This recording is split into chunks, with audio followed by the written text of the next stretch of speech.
ભૂટાનથી વડાપ્રધાન નરેન્દ્ર મોદી પાછા આવ્યા છે। સ્વદેશ પરત ફરતાની સાથે જ એ સીધા જ ઘાયલોને મળવા માટે પહોંચ્યા હતા। એરપોર્ટથી સીધા જ એ LNJP હોસ્પિટલમાં પહોંચ્યા હતા અને અહીંયા એમણે ઘાયલોના હાલચાલ પૂછ્યા હતા। જલ્દીથી તેઓ સાજા થાય એવી પ્રાર્થના પણ કરી હતી અને સાથે જ દોષિતોને છોડવામાં નહીં આવે એવી સાંત્વના પણ આપવામાં આવી છે। અજય મારી સાથે વધુ માહિતી સાથે લાઈવ જોડાયા છે દિલ્હીથી। અજય પાસેથી વિસ્તારથી જાણીએ। અજય,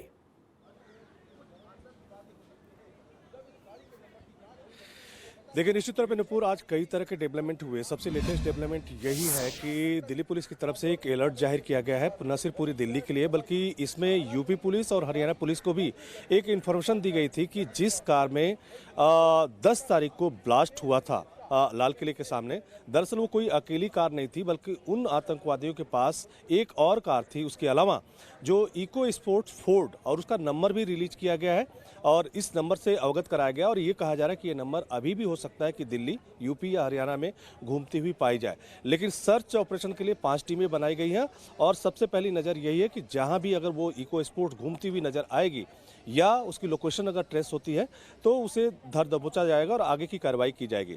वहीं दूसरी तरफ अगर बात करें तो लोगों का अभी मुख्य ध्यान इस LNJP हॉस्पिटल पर भी है, क्योंकि जितनी भी डेड बॉडी वहाँ पे पाई गई है करीब 8 लोगों का जो है वो पहचान कर ली गई है। लेकिन 2 डेड बॉडी ऐसी है जिसकी पहचान अभी नहीं हो पाई है, जिसमें एक डेड बॉडी का जो सिर नहीं है और एक डेड बॉडी छत पूरी तौर पे है। तो माना जा रहा है कि अगर मोहम्मद उमर जो है, जो डॉक्टर उमर मोहम्मद है, जिसको कहा जा रहा है कि मेन आरोपी है जिसने ब्लास्ट किया है, तो उसके भी DNA किया जाएगा और उसके परिवार वालों से उसका मिलान करने की कोशिश की जाएगी।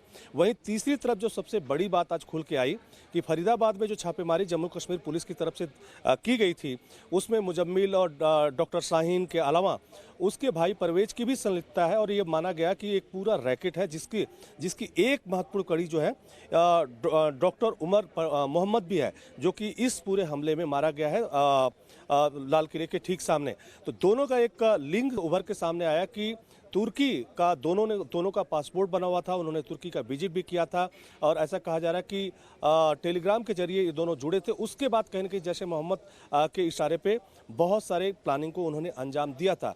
तो उमर मोहम्मद और साथ ही साथ मुजम्मिल जो कि फरीदाबाद वाला मैटर है, वो दोनों का लिंक आज जुड़ता हुआ नजर आया। लेकिन अभी चूंकि सबसे बड़ी खबर ये डेवलपमेंट होने वाली है कि 5:30 बजे प्रधानमंत्री नरेंद्र मोदी की अगुवाई में CCS की बैठक होगी। जब भी CCS की बैठक होती है काफ़ी महत्वपूर्ण बैठक होती है। अमूमन ये रक्षा मामलों की सबसे बड़ी कमेटी होती है जिसमें तमाम सारे निर्णय लिए जाते हैं या मंथन किए जाते हैं। तो इसमें भारत सरकार के जितने भी महत्वपूर्ण इकाई के इस CCS के मेंबर्स होंगे सब उसमें शामिल होंगे और ये निश्चित तौर पर जो लाल किला में विस्फोट हुआ है उस पर चर्चा की जाएगी और आगे की रणनीति तैयार की जाएगी। लेकिन आज प्रधानमंत्री नरेंद्र मोदी जब भूटान से लौटे तो उन्होंने LNJP हॉस्पिटल जाकर के जितने भी घायल हैं उनका कुशल क्षेम भी पूछा, उनका हालचाल जाना। तो कुल मिला के ये कह सकते हैं कि आज लाल किले के विस्फोट से सीधा तौर पे फरीदाबाद का जो पूरा इंसिडेंट था जिसमें बड़े पैमाने पे जो एमिनेशन पाए गए थे, विस्फोटक का जो सामग्री अमोनियम नाइट्रेट पाया गया था, उससे कहीं न कहीं मुजम्मिल और डॉक्टर उमर मोहम्मद का एक लिंक जुड़ता हुआ दिखाई दिया। जी अजय, जानकारी के लिए धन्यवाद। દિલ્હીમાં જે બ્લાસ્ટ થયો એ પહેલા ગુજરાતમાંથી 3 આતંકીઓને ગુજરાત ATSએ ઝડપી પાડ્યા હતા। આ બ્લાસ્ટ સાથે શું આ 3 આતંકવાદીઓનું પણ કોઈ કનેક્શન છે એની તપાસ અત્યારે થઈ રહી છે। આતંકી ડોક્ટર અહેમદ સૈયદના હૈદરાબાદના નિવાસસ્થાને ગુજરાત ATSએ સર્ચ ઓપરેશન કર્યું છે અને એના ઘરમાંથી મોટા પ્રમાણમાં ઝેરી કેમિકલ પણ મળ્યું છે। સહયોગી સંવાદદાતા હિરેન રાવલ વધારે માહિતી સાથે જોડાયા છે। હિરેન, જે આતંકવાદીઓ ઝડપાયા હતા એ આતંકવાદીઓના તપાસ ચાલી રહી છે। દિલ્હીના બ્લાસ્ટ સાથેની લિંક તપાસવામાં આવી રહી છે। હૈદરાબાદ અને મુખ્યત્વે આ લોકો ઉત્તર ભારતના વતની હોવાનું સામે આવ્યું હતું। તો શું આમાં કોઈ લિંક બેસતી દેખાય છે? જ્યારે હૈદરાબાદમાં દરોડા પાડવામાં આવ્યા, શું સામે આવ્યું, શું જાણવા મળ્યું છે? દિલ્હીના આ બ્લાસ્ટ પહેલાં જ એટલે કે 7 તારીખે આ આખા જે રેકેટ છે એનો પર્દાફાશ થયો હતો। ગુજરાત ATSની ટીમે આ ડૉક્ટર સૈયદની ધરપકડ અને અન્ય સાગરીતો છે એની ધરપકડ કરી હતી અને એમાં ધ્યાનમાં આવ્યું હતું કે કેટલાક ઝેરી રાઇઝિન પ્રકારનું જે ઝેર છે એ કેમિકલ એ પ્રકારનું બનાવતા હતા। અત્યાર સુધીની તપાસમાં એવું સીધું કોઈ કનેક્શન આ બ્લાસ્ટ સાથે સામે નથી આવી રહ્યું, પરંતુ એમની ધરપકડ પછી ગુજરાત એટીએસ, યુપી અને રાજસ્થાન એટીએસ આ 3 રાજ્યોની જે ટીમો છે એ તપાસ કરી રહી છે. આજે પણ હૈદરાબાદના રાજેન્દ્રનગર વિસ્તારમાં આ ડૉક્ટર સૈયદનું જે નિવાસસ્થાન આવેલું છે ત્યાં રેડ કરવામાં આવી હતી. ત્યાંથી કેટલોક જથ્થો મળી આવ્યો છે, જેમાં કપાસ જે એરંડાનું જે ભૂસું આવે છે એનો ઉપયોગ કરી અને ઝેરી કેમિકલ બનાવવામાં આવતું હતું એ પ્રકારનું જથ્થો પણ ત્યાંથી મળી આવ્યો છે. ગુજરાત એટીએસે એને જપ્ત કર્યો છે, એની પણ તપાસ ચાલી રહી છે. આ ઉપરાંત એની સાથે પકડાયેલા અન્ય લોકો છે એનું કનેક્શન, કારણ કે એમણે જમ્મુ કાશ્મીરની પણ રેકી કરી હતી, તો જમ્મુ કાશ્મીરમાં ક્યાં ગયા હતા, કોને મળ્યા હતા, એ બાબતે પણ તપાસ ચાલી રહી છે. પેરેલલ આ દિલ્હીનો બ્લાસ્ટ ત્યાર પછી થયો અને એને પગલે ગુજરાત પોલીસને પણ એલર્ટ આપવામાં આવ્યું હતું. એસઓજી જિલ્લાઓની અંદર કામ કરી રહી છે. એના તાર જોડતા જમ્મુ કાશ્મીરના બારામુલ્લાના રહેવાસીઓ કેટલાક કચ્છની અંદર હોવાની બાતમી મળી હતી. એસઓજીએ તપાસ કરતા 4 લોકો એટલે કે પરિવાર એક આવેલું હતું. જો કે એમાં હોટલ માલિક જે છે એની ક્યાંક ભૂલ હતી કે જેનું રજિસ્ટ્રેશન યોગ્ય પ્રકારે નહોતું કરવામાં આવ્યું, એના કારણે હોટલ માલિક સામે ફરિયાદ નોંધવામાં આવી છે અને જે આવેલા લોકો છે એમની પણ પૂછપરછ કરવામાં આવી રહી છે. એટલે ઓવરઓલ આ હાલની પરિસ્થિતિ છે એમાં ગુજરાત પોલીસ પણ એલર્ટ છે. એટીએસ ઉપરાંત જિલ્લાઓમાં એસઓજી આ પ્રકારે કામો કરી રહી છે અને એટીએસે જે પકડેલા લોકો છે એની દિશામાં એટીએસ એના હૈદરાબાદ નિવાસસ્થાનથી લઈ અને જમ્મુ કાશ્મીર સુધીની જે એમની જે ટૂર હતી, રેકી કરી હતી, આ તમામ બાબતોમાં તપાસ કરી રહી છે. અન્ય જે આરોપીઓ ડૉક્ટર સૈયદની સાથે પકડાયેલા છે, જે આતંકી ગતિવિધિઓ સાથે સંકળાયેલા છે, એ લોકો રાજસ્થાન અને યુપી સાથે સંકલન હોવાના કારણે આ બંને રાજ્યોની એટીએસ છે એ પણ ગુજરાત પોલીસની તપાસમાં સાથે જોડાયેલી છે. આ બાજુ ગુજરાત એટીએસે 7 તારીખે જે આતંકવાદીઓને પકડ્યા હતા એમાં મોટી કાર્યવાહી કરવામાં આવી છે. હૈદરાબાદના આતંકવાદી અહેમદ સૈયદના ઘરે દરોડા પાડવામાં આવ્યા અને એમાંથી ઝેરી કેમિકલ પકડાયું છે. 4 નવેમ્બરે આ ઝેરી કેમિકલ બનાવ્યું હોવાનું સામે આવ્યું છે. આ આતંકવાદી હૈદરાબાદના રાજેન્દ્રનગરના ઘરેથી કેમિકલ મળ્યું છે અને એવું જ કેમિકલ જ્યારે આતંકવાદીઓને ઝડપી પાડવામાં આવ્યા હતા ત્યારે એમની પાસેથી પણ મળ્યું હતું. 1 મિલીગ્રામ આ કેમિકલનો જો ઉપયોગ કરવામાં આવે તો એક માણસને મોતને ઘાટ ઉતારી શકાય છે. કંઈ કેટલાય લીટર કેમિકલ મળ્યું હતું. બહુ જ મોટી ખાના ખરાબીનો પ્લાન હોઈ શકે છે. વધુ માહિતી સાથે સહયોગી સંવાદદાતા જિગ્નેશ પટેલ મારી સાથે લાઈવ જોડાયા છે. જિગ્નેશ, જે આતંકવાદીઓ પકડવામાં આવ્યા હતા એમની પાસેથી તો જે તે સમય જ્યારે એમને પકડવામાં આવ્યા ત્યારે કેમિકલ મળ્યું જ હતું, પણ એ પછી પણ જ્યાં હૈદરાબાદ દરોડા પાડવામાં આવ્યા ત્યાં પણ આવું જ કેમિકલ મળી આવ્યું છે. એટલે સ્વાભાવિક વાત છે, બહુ જ મોટી ખાના ખરાબીના મનસૂબા પાડીને આતંકવાદીઓ બેઠા હતા. નુપુર, જે હૈદરાબાદ ખાતે રેડ કરવામાં આવી, ગુજરાત એટીએસ દ્વારા તપાસ કરવામાં આવી, ત્યારે જે અહેમદ મોયુદ્દીન કે જે ડૉક્ટર છે તેના ઘરેથી તપાસ કરતાં વધુ તૈયાર જે રાઇઝિન ઝેર છે તે મળી આવ્યું છે. આ રાઇઝિન ઝેર જેને 4 નવેમ્બરના રોજ બનાવ્યું હોવાનું પણ એટીએસની તપાસમાં ખુલાસો થયો છે. જે કેમિકલ તેના ઘરેથી તૈયાર મળ્યું છે તે કેમિકલને અત્યારે એટીએસ છે તે કબજે કરી અને સાથે જ તેની છે એફએસએલ તપાસ માટે અમદાવાદ ખાતે લાવવામાં આવી રહ્યું છે અને આને આવતાની સાથે જ એફએસએલમાં મોકલવામાં આવશે, જેથી કરી તેની જે કહી શકાય કે જે ગંભીરતા કેટલી છે, તેની તીવ્રતા કેટલી હતી, તે તમામ એફએસએલ રિપોર્ટ બાદ સામે આવશે. બીજી તરફ જોવા જઈએ તો જે કેમિકલ જે મળી આવ્યું છે તે કેમિકલ એરંડિયાનું જે ભૂસું આવે છે તે ભૂસામાંથી તેને એક્સ્ટ્રેક્ટ કરી અને બનાવવામાં આવ્યું હોય તેવું પણ સામે આવે છે. એટલે કે જે 4 લીટર એરંડિયાનું તેલ અહીંયા અમદાવાદ ખાતેથી જે કબજે કરવામાં આવ્યું હતું એટીએસ દ્વારા, તે તેલને એક્સ્ટ્રેક્ટ કરી અને તેને સૂકવી અને જ્યારે તેને લિક્વિડ ફોર્મમાં કન્વર્ટ કરવામાં આવે છે ત્યારબાદ આ ઝેર તૈયાર થતું હોવાનું એટીએસની પ્રાથમિક તપાસમાં સામે આવ્યું છે અને તે જ તૈયાર કરેલું ઝેર છે જે હૈદરાબાદના રાજેન્દ્રનગરથી મળી આવ્યું છે. સાથે જ ગુજરાત એટીએસની તપાસ દરમિયાન એ હકીકત સામે આવી છે કે જે મુખ્ય આરોપી સૈયદ છે, ડૉક્ટર આતંકી, તે ચાઇના ખાતેથી જે 2000 જે કહી શકાય કે 7થી લઈ અને 11 સુધી તેને અભ્યાસ કર્યો હતો, તે સમયગાળા દરમિયાન તે ઘણા બધા લોકોના સંપર્કમાં આવ્યો હોઈ શકે છે અને ત્યાં મળ્યા બાદ તે કોની સાથે સંપર્કમાં હતો, ઇન્ટરનેશનલ લેવલે કોણ તેની સાથે સંપર્ક ધરાવતું હતું, સોશિયલ મીડિયા થકી જે તેના સંપર્કો હતા તે કોની સાથે હતા, જે અબુ ખદીજા છે તેની સાથે કેટલા સમયમાં ક્યારે વાત કરતો હતો તેનો કોઈ પેટર્ન અથવા ફિક્સ સમય હતો કે કેમ, તે તમામ મુદ્દાને લઈને ગુજરાત એટીએસ અત્યારે તેમની પૂછપરછ અને તપાસ કરી રહી છે. જિગ્નેશ, માહિતી બદલ આભાર.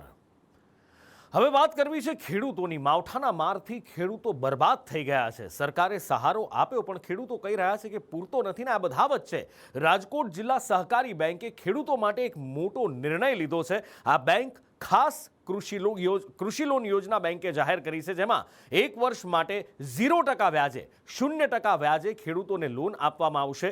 હેક્ટર દીઠ 12,500 રૂપિયાની લોન ખેડૂતોને મળશે, જેમાં 1 વર્ષ સુધી કોઈ પણ વ્યાજ ખેડૂતોએ ચૂકવવાનું નહીં રહે. વધુમાં વધુ 65,000 રૂપિયા સુધીની લોન ખેડૂતોને મળશે. કમોસમી વરસાદથી જે ખેડૂતોને નુકસાન થયું છે એમાંથી ખેડૂતોને બેઠા કરવા માટે આ એક મોટું પગલું લેવામાં આવ્યું છે. બેંકના ચેરમેન જયેશભાઈ રાદડિયાએ આ જાહેરાત કરી છે.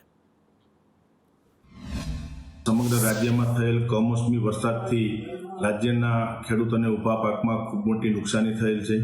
આ નુકસાનીમાં ખેડૂતોને મદદરૂપ થવા માટે રાજકોટ જિલ્લા સહકારી બેંક એ હંમેશા ખેડૂતોની બેંક રહી છે.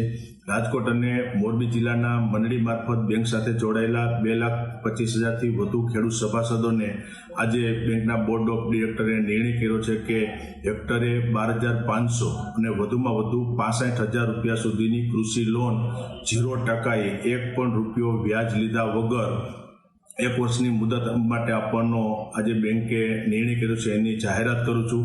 આ લોન યોજના માટે મંડળી મારફત જોડાયેલા ખેડૂતોએ જે તે ગ્રામ્ય વિસ્તારની મંડળીનો સંપર્ક કરવાનો રહેશે. વધારાના કોઈ પણ કાગળ આપ્યા વિના જે પ્રમાણે આપણે ધિરાણ મેળવ્યું છે એ પ્રમાણેની પ્રોસેસ ત્યાં મંડળી મારફત કરી અને આ ધિરાણ વધારાનું છે મેળવી શકશે. આ માટે અમે 1,300 કરોડ રૂપિયાની જોગવાઈ કરી છે. સુરતની સુરભી ડેરીમાંથી નકલી પનીર ઝડપાયું હતું. એમાં એક મોટો ખુલાસો થયો છે કે ઘીમાં એસિડ ભેળવી આ નકલી પનીર બનાવવામાં આવી રહ્યું હતું. ગ્લેશિયલ એસિટિક એસિડનો ઉપયોગ કરવામાં આવતો હતો. સુરતમાં રોજ 1,000 કિલો પનીરનું અહીંયાથી વેચાણ થતું હતું. કેટરર અને નાની ડેરીમાં પણ અહીંયાથી જ પનીર વેચવામાં આવતું હતું. સુરત એસઓજીએ રેડ કરી અને આ કૌભાંડનો પર્દાફાશ કર્યો હતો.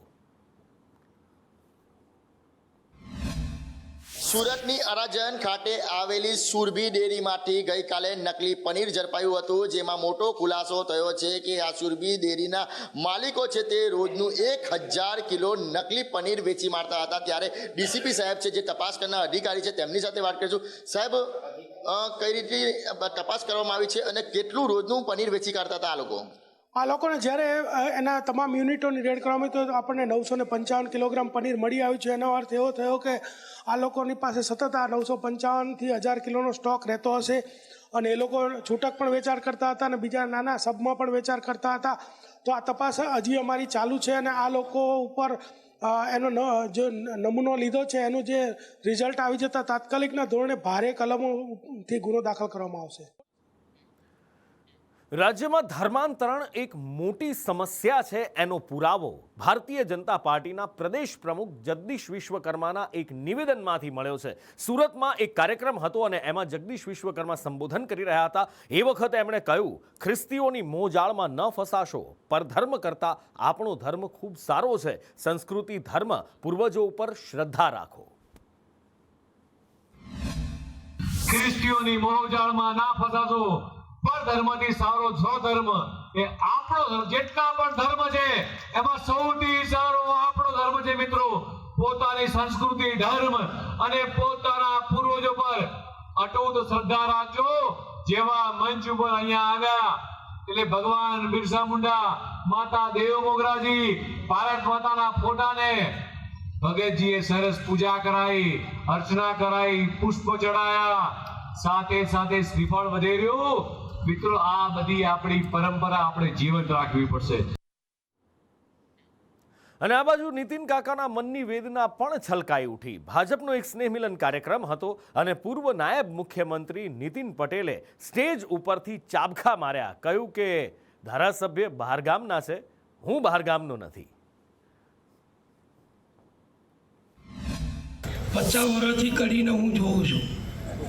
ધારાસભ્ય તો જો 4 મહિના બિચારા થયા છે એટલે મને છેતરતા નહીં, એમને છેતરજો.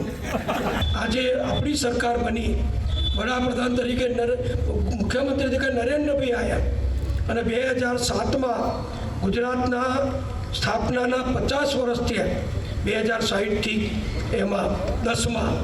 તો એ વખતે મોદી સાહેબે નિર્ણય કર્યો કે 50 વર્ષથી કરીને હું જોઉં છું.